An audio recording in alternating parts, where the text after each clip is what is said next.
All right, on this day, May 13, 2003, the US Treasury and the Federal Reserve introduced a new and colorful $20 bill.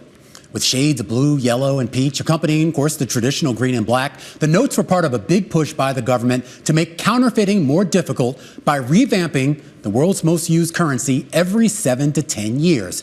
The $20 bill was the first on the list, and it was unveiled on this day in 2003 with color-shifting ink and a security thread. It officially entered circulation, though, in October of that year.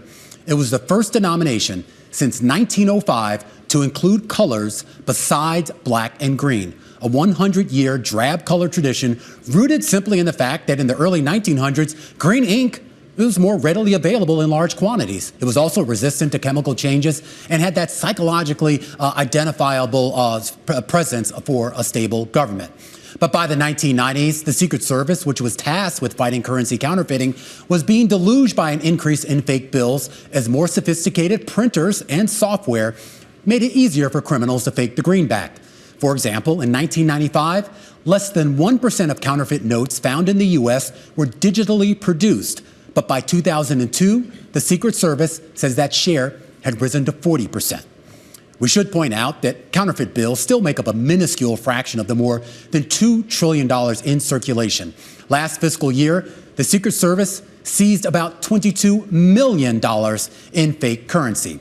But the government says it has to aggressively target forgers to protect the financial pillar of the U.S. economy, a pillar that colloquially is only backed by the full faith and credit of the U.S. government. Now, that phrase is a bit of a misnomer, as the real power of the dollar is tied to the ability of the government to both generate revenue and compel people to transact in dollars. And that brings us to our question of the day.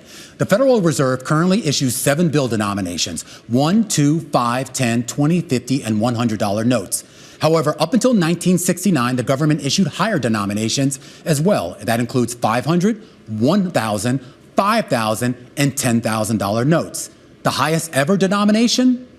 A $100,000 gold certificate that was printed only briefly for less than a month at the end of 1934, and it was used only for official transactions between the Federal Reserve banks.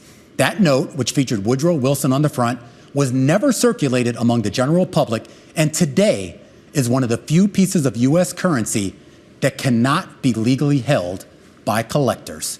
It is definitely a rare item, Scarlett.